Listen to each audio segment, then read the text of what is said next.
In a faraway slice of the Megaverse, the inhabitants of Flova are preparing for a mission to a mysterious, primitive planet. What they find there will change the course of their history forever. And maybe yours, too. Put on some headphones and harness the power of your imagination with the illustrated podcast, Flovatar, a Dust Odyssey.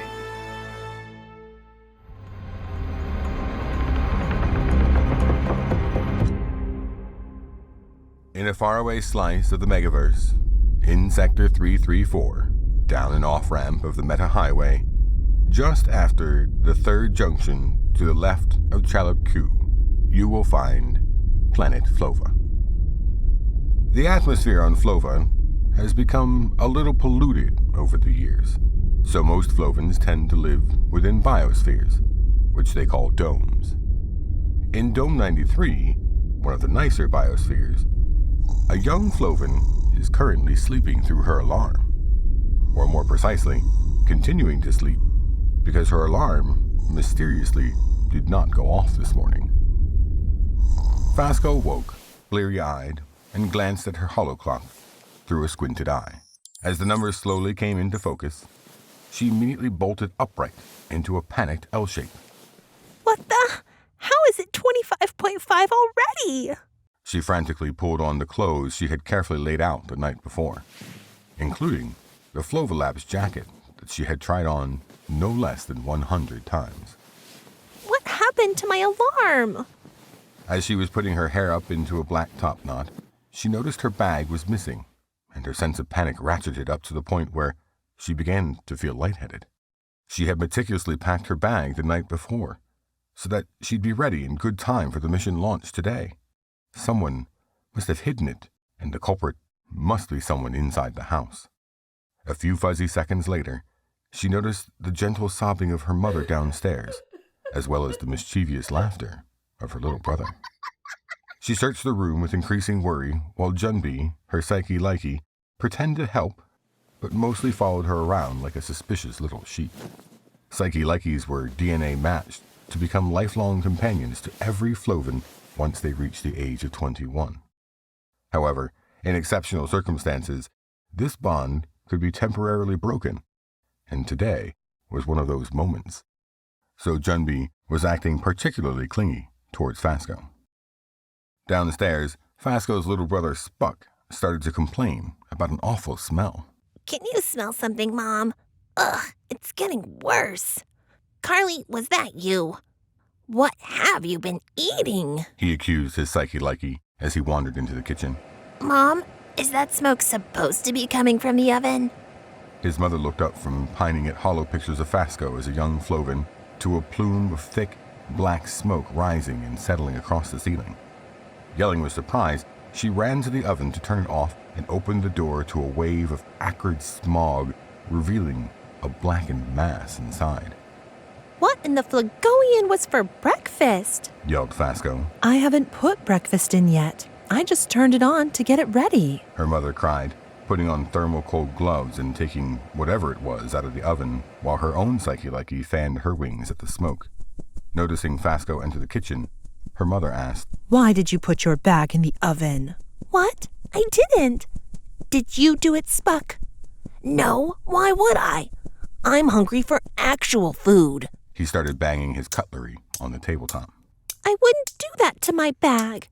Everything I love is in there. Fasco complained while she examined the burnt lump. Her mom burst into tears. So you admit you love your technology more than your family now? That's why you're leaving us. Excluding you and Spuck and Dad and Peatwad and the twins. And Junbi, of course. She turned to her side, expecting to see Junbi, but she had scuttled back upstairs. Fasco sighed. Junbi! No response. The culprit wasn't a family member, after all. Her mom brightened. Do you think this means you can't go now, dear? You don't go anywhere without your assisted thought device and your other toys. I am going bag or no bag, and they aren't toys. Fasco cut open the charred blob and started to salvage some of the contents. Thanks to her protective packaging technique, she was able to retrieve most of the items inside. But her latest assisted thought, AT, head guide, was destroyed, and she had to resort to using her older model, which was still in fine condition. She grabbed a new bag, repacked her slightly charred belongings, and said her goodbyes, leaving Junbi and her mom to their sulking. As she left the apartment and descended to the ground floor, her older AT kicked in and soothed away her anguish, gently facilitating her decisions. She walked to the local shuttle station rather than take a cabbie capsule, giving her the chance to soak up all the biospheric beauty of Flova before the impending launch. Dome 93, her home biosphere, was one of the best. The dome cover was an extra 30 felt cars higher than the average, with weather tech installed for varied vegetation. It made it one of the more picturesque places to live, so with the amplified sunlight, Vasco began to feel a twinge of sadness as she was leaving it all behind. As she exited the suburbs, a Vendroid stopped her and tipped its metal hat to disguise the identification scan. Good morning, Vasco of Biosphere 93. I notice you are without your Flova Labs AT-Tech Gen C42 head guide. Would you be interested in purchasing one right now to let the worry of choice fade away? I have my C41 to last me for now. Vasco replied. For now? Sounds uncertain. Just for today. Vasco self-consciously touched the old tech in her ear.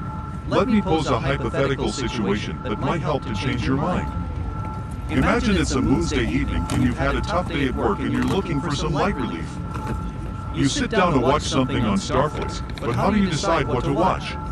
That's easy. I'd watch the latest comedy series promoted by the Starflix algorithm. Vasco replied. Very good. Now imagine that you've just finished episode 1 of this extremely humorous, non-derivative comedy series, but before even 2 pixels of the closing credits can scroll up the screen, you see an advert for the new Starflux Balloon Spice Slush. How do you know what to do next? The Vendroid countered. Vasco's C41 AT device momentarily froze as it didn't contain the latest sluice data from Starflux, and Vasco suddenly felt the sickly, familiar paralysis of choice that Flovans experienced when trying to make unassisted decisions. I'm not sure. What even is a Baluk Spice Slush? She asked meekly. My point exactly. Just for the record, the correct answer would have been to take a thought grab of the new slush and then watch as many of the remaining 33 episodes as you could before falling asleep. So do you think purchasing a C42 might be a better alternative? Vasco's old AT kicked in again, soothing away the mental paralysis and enveloping her in a warm, fuzzy feeling of assuredness. She immediately bought the new device from the Vendroid who withdrew it from their torso safe. Instantly relieved upon wearing it, she went on her way. The hollow ads and personable wall messages congratulated her on her purchase while reinforcing the helpfulness of AT. Vasco walked past the series of panels with different stylish Flovans in a nightclub, holding drinks that said, with an animated wink, "With AT, I always choose right, even well after midnight." Other messages were auditory reminders and high-impact projections. Don't risk being wrong, and always belong with AT. Too much choice to use your voice? There's Flova Labs tech with no need to check. Everyone judges the choices you make. Don't think with so much at stake. Feeling thirsty, her AT decided to go to Starflux and try the new Balug Spice Slush. The entrance and exit had a constant stream of Flovans going in and out at an exact pace. Starflux had access to AT data and made the precise amount just in time for each customer as they entered the door. Inside were selections of food and differing drink flavors and aeration foam density. The 2D signs were ignored and obscured by colorful hollow ads. As she collected her drink in a cup already marked with her name from before she entered the shop, the incessantly revolving scene halted. A universal message played on all screens and personal AT iTech.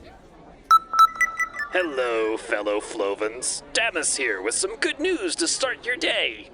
Today, my colleagues, along with some brave volunteers, are going to embark on a journey that will be remembered for the rest of time. Damas raised a hand to quell the canned applause that blared from the speakers after a few seconds of delay. This is a momentous journey, not just for Flova Labs, but for every Flovan.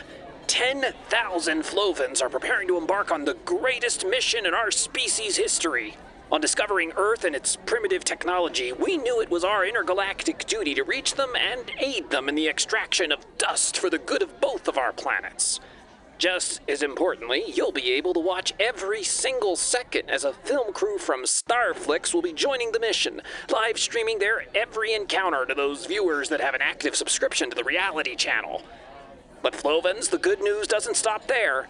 To celebrate today's launch, Flova Labs has teamed up with Starflix to offer every Starflix reality channel subscriber, including those that sign up today, 25% off the new Balug Spice Sloosh. He picked up a sloosh cup and drank from it before releasing a satisfied exhale of refreshment. Sloosh. It's drinkable. Fasco sighed at her bad timing before hurrying out. Ducking down a side street to avoid the crowds that were now descending upon Starflux, she turned a corner and bumped into an unsuspecting pedestrian, soaking them both in sloosh. Oh, my Flagolian. I'm so sorry. Without thinking, she took off her jacket and started trying to dry the stranger's lower back. Usually I go on a date or two before. I am so sorry. Here. Fasco jumped back. She held out her Flova Labs jacket to the stranger so he could continue to dry his smooth, cocoa-colored skin. His fresh haircut looked a bit silly, covered in the viscous sloosh. It's fine. He declined, before peering closer at the emblem on the arm. Wait, you're part of the Earth mission? Yeah, I'm on my way there now. Are you a volunteer too? No. Well, yes, technically I am. I'm a cadet, and we're exempt from this mission, but I'm going anyway. A chance to bring technology to the less fortunate. I couldn't miss it. A cadet? Wow. It's a pleasure to meet you. Fasco excitedly reached out her hand and then realized it was sticky with sloosh.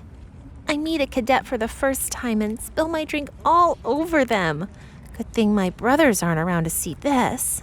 The cadet laughed. Don't worry about it. I'm sure Flova Labs won't let us cross universes without giving us more suitable outfits anyway. Oh yeah, right. Good. Sorry. I'm nervous. I'm Gellin. Nice to meet you, Nervous. It's actually Fasco. Just Fasco. I'm a navigations officer. They shook hands and recoiled at the stickiness. Well, don't sweat the nerves. Gellin said, wiping his hand on his pants. Everyone has an important role to play in this mission. No job's too small. You were meant for this. How are you getting to the launch site? Want to hop in my cabbie capsule? I came here to try the Balug Spice, and I seem to have accomplished that. They called and got into the clear paneled pod of a cabbie capsule and strapped themselves into the gravity belts. The high-speed travel was linked to a network of neon lanes stretching under and above ground like knotted noodles of a great spaghetti god in the sky. They zoomed out of Biosphere 93 at speeds reaching over 300 dexirigs, but inside were unaffected by the mind-warping acceleration.